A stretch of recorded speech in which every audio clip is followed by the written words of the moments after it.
Hey guys, it's Lauren from the Express Lane, and today I'm so excited because we have our whole marketing department here. And I know you guys are used to seeing me on the channel, but this is my right-hand gal. This is Salem. She joined our marketing department about 3 months ago, and she's made such a huge difference. If you follow us on any of our social media channels, you've probably seen her tremendous work. And today she makes her debut appearance, and we're so excited to have you on the channel today. So today we're going to be talking about content calendars and how we use them every day and how to help you in your beginning of making a content calendar. We make one every month, which we use in the daily. And we have 5 different offices that we manage and SRG Express offices. So we have Quite a bit on our plates, for sure. But yeah, it definitely helps us stay organized and it keeps us well on track with what we're making. So we just want to help you do that too. So today we're going to be sharing 5 things to know before starting to create your first content calendar. All right, let's dive in. So the first thing that you need to know when it comes to creating a social media content calendar is what kind of format you want it in. And I think that really depends a lot on like the size of your team. I've been using content calendars for years, and for me it was when I was just one person, I would use a paper method and a little calendar that I would physically write all of our posts out on. Some people will use like Microsoft Outlook. There's a lot of different apps and stuff too that you can use as well. But once we added Salem to the team, it was very obvious very quickly that we needed something that would update in real time. Yeah. And that was where she created the mother of all Google spreadsheets. And that just, I feel like, really changed the game for us. Yeah, it has definitely helped what we've done. And it's been very, like I said, we've had a couple days where we had to work from home. And so it was very useful being able to create that real time content creation where it's like, I'm going to change this right away, but she'll be able to see my changes and we didn't get to this, or like we have to get to this, so I'm going to put an emphasis on that. It's been really helpful, and having all of our offices, all of our platforms in one area has been a savior. And we can assign things to each other. That makes it really easy. And we can also see all of the offices and all of the different platforms of the content that we have scheduled for each day. Yeah. So I think just being able to come in the morning and seeing it in like a daily list has made such a huge difference. Just like keep track and know really exactly what needs to get done for that day. Yeah, and it's also nice because having that listed out day by day by office, it has helped us. In the morning, we have our mini marketing meetings, and it's just like, this is what I'm doing for the day.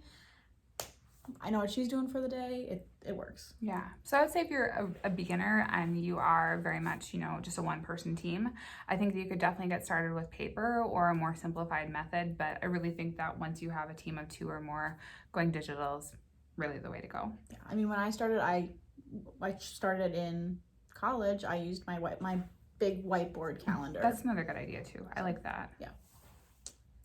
So the next thing to be considering when you're making a content calendar is actually finding the content that you want to post, right? And for a lot of us, we have kind of core pieces of our business, things that we want to post. We maybe have reviews from customers or different things like that we're always gonna want to make sure that those are making an appearance in our social media. But we also want to have, inspirational pieces. We want to have motivational pieces. We want to have industry statistics, things like that. And for us, it's always fun to go to look at other pages. What are other pages doing? Whether these are competitors in your industry or whether these are even like big companies that you admire, looking at their stuff. And if there's something that stands out to you that you find really interesting, chances are somebody else might find it interesting too. So you can take a screenshot of that. I usually just do it on my phone and just have just a collection of screenshots that we look at when it comes time to plan out our social media calendar. But there's a lot of different places that you can go for that kind of inspiration. I personally like Pinterest. It's just very specific to my style anyways, because it's with the algorithm and everything, it finds like stuff that I've already saved. So I like going that route. But sometimes it'll throw a curveball at me and it'll show me something that's completely different. And I'm like, I kind of like that. And then I go on that rabbit hole.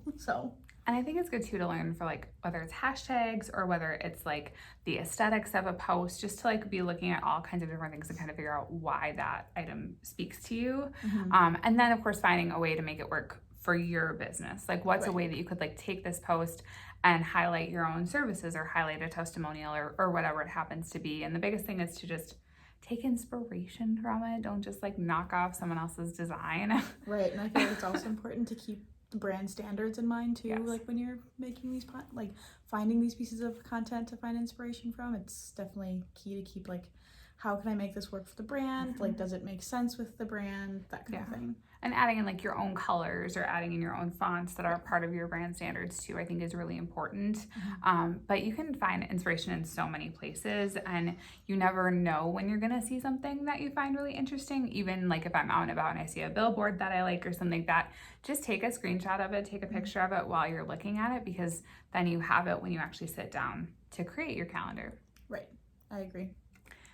Item number 3 on our list is being flexible with your calendar, because things are going to move every month no matter how well you plan them out. It's just a fact. And I had listened to someone do a training on this a little bit, and they were talking about how there's 2 different types of content that most content calendars have. There is really like that standard content that you have even from month to month, like we mentioned, those testimonials, core pieces of your business, like we have a referral bonus that we offer. Those are things that we're going to include in our content calendar every single month, and it really doesn't matter what day we put them on. It's not really a date specific kind of thing. So this I usually just refer to as more of like filler content, because you can really pop it in wherever you need to. But then the other type of content that you have is going to be the content that just like pops up every day. These are going to be things that maybe you don't know that it's going to happen. It was like a last minute thing that happened. One of our offices had won some gift cards, and they had a lunch in their office. None of that was planned. We just had to work it into the content calendar. And so that's why you really need to have flexibility with your calendar. Because it will happen. It always happens every month. Like, we're just used to it by now. But one of the things that we like to do even is like with our Employee of the Month program. Do you want to talk about that? Sure. Yeah, so every month we have, each office they vote on an employee or an associate, I should say, an associate that we have and that has been outstanding in their community of work. And then they send them to us once they decide on a candidate, and then we get some like info on them. They send us some details, and then we make a post on multiple platforms just to highlight like how great of a job they're doing, like how they're like moving on up, and not even like in a workplace, just in general, like as a person, as a community member and whatnot. And so I think it's really great, and those like vary from day to day. It's not like we have to do Employee of the Month on this day. It's usually like towards the end of the month, but it's always varied for us, like depending on what we've got going on that week or like other content that we have. Obviously we try to prioritize that one since we want to make our associates feel important, because they are. And so it depends on what you got. Yeah. And so really with having those on the calendar at the end of the month, we put them on a specific day, but we know they're probably not going to go out on that specific day. We just put there as a placeholder, as like a reminder to ourselves that, okay, this is coming up. And then when we actually get the details from the office for that Employee of the Month, then we will just move that over and maybe change up like a different piece of standard content that we have. Maybe we'll just swap those 2 spots on the calendar so that we can make sure that we get that Employee of the Month information out as much as possible, or as soon as possible, I should say. Sorry.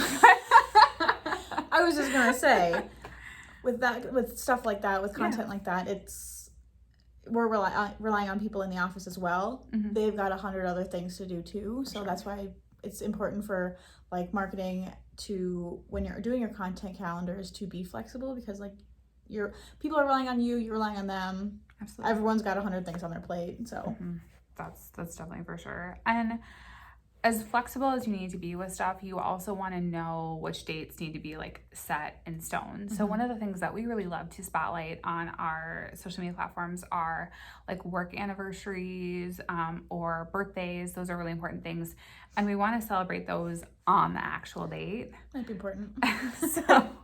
So when we can put those on the actual date, we try to do that as much as possible. And so if we did get an Employee of the Month piece, we would maybe try to put that the day after rather than moving around the actual date of someone's birthday or the actual date of their work anniversary. So know which content that you have can be flexible and which content really should take place on a designated day. Like for us too, we celebrate like the national, like today holidays. And so those obviously are date specific. You want the post to go out on said day. So just being aware of those kinds of things. Item number 4 on our list is all about repurposing content. And this is something that we do constantly. It is such a lifesaver for us. I really feel like repurposing content is that way of working smarter and not harder because you can take, a YouTube video or a blog post and you can turn it into a series of social media posts, or you could turn it into Instagram stories or Facebook stories. There's so many different ways that you can just take your content and tweak it a little bit so that you can then use it even months later than the original post that you did, the original video or original blog post. So that really saves us, I feel like, a lot of time to just repurpose the content that we already have, and especially stuff that we've worked so hard on to create. Yes. And I feel like a key thing here would be your content, not repurposing. If you are going to, I know we do a lot of we take from the Express blog and we'll make content out of that. But it'd be different if we were, when we do quotes, we make sure to give credit to them. So if you're repurposing other content, make it your own and make sure that it is your own. And Absolutely. Then, credit where it's due. Absolutely. And I think too that remembering that each member of your audience, they're going to favor a specific platform, right? Like I'm on Instagram more often than not. You're on Snapchat a lot. Snapchat, Instagram, and then Pinterest. So yeah, and I go on Facebook every once in a while, but honestly, if I didn't use Facebook for work, I probably wouldn't even have a Facebook account. I just don't use it that often. Once I found Instagram, that was where I was at. So even if I'm following the same company on Instagram and on Facebook, I'm more likely only seeing their content on Instagram. I'm probably not actually even seeing it on Facebook. So don't be afraid to take the same content and put it on multiple different platforms, because even if your audience follows you on multiple platforms, they're probably only actually seeing it on one of the platforms. Right. And then the other piece too is just keeping those platforms in mind, right? Audience members that follow you on Facebook maybe aren't the same type of audience members that are following you on LinkedIn, as it's a much more professional site. So being aware of the certain types of content that you're posting on there too, or maybe you can take the same type of content, but you just kind of flip the script on how you're talking about it so it comes off in a more professional way, or it's more applicable to a professional setting. So just keeping all those things in mind too with the platforms and how you're presenting this repurposed content on each platform. Yeah, and I know we've done multiple posts where when we post on LinkedIn specifically, we've geared it more towards a client base versus when we post on Instagram or Facebook, we are gearing it more towards our associate base. Absolutely. And last up on our list is number 5, which is creating your content calendar at one time. Now, I know that the idea of creating a content calendar for a month out can be kind of intimidating, because when I was a beginner, that was definitely scary for me.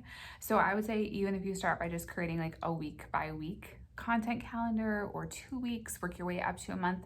There are some companies that are 3 months out, even 6 months out, and the idea of building out a content calendar that's 6 months out is super intimidating to me. I'm not there yet.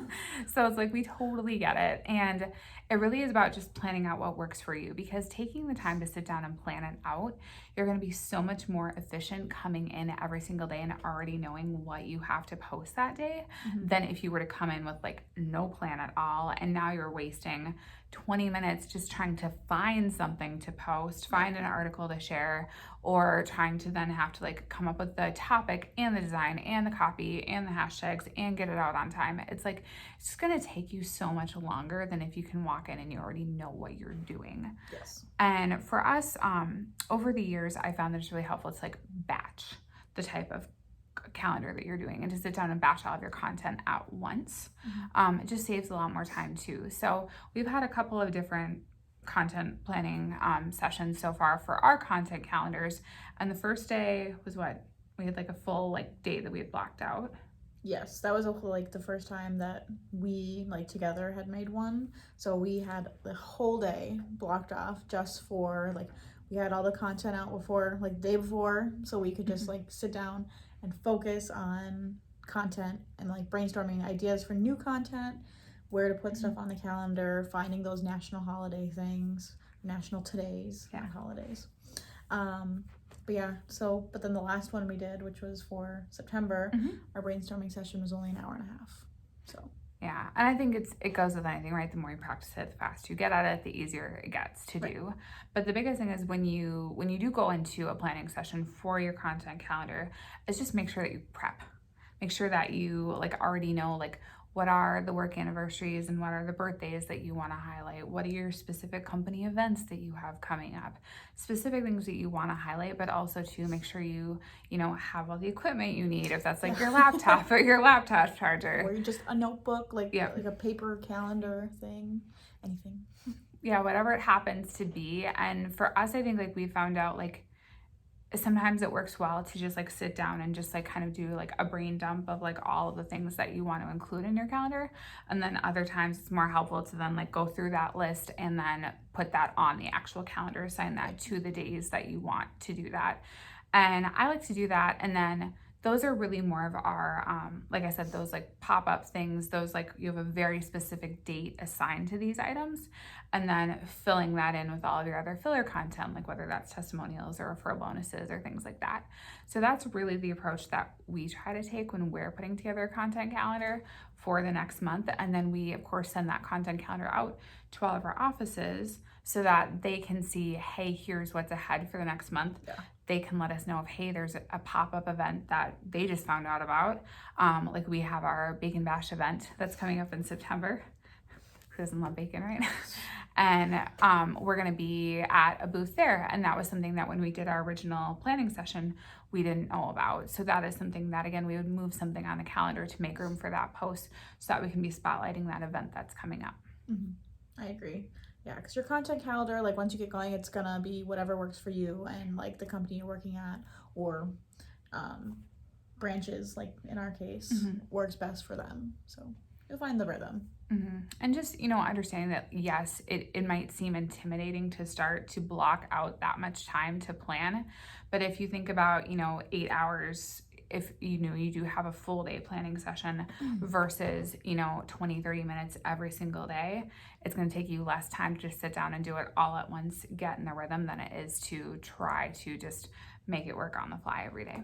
Yes, I agree. All right, so that wraps up our 5 things to know before you create your first content calendar. As a beginner myself, I abide by this list, and we've done it a couple times now, and we're only getting faster when we do it together, and I definitely say that it's a good one to go by, so highly recommend. Have you created a content calendar before, or do you have any tips that you would like to share with us? We would love to hear from you in the comment box below. We'll see you back here next week where we bring you even more tips to help you get your career in the express lane.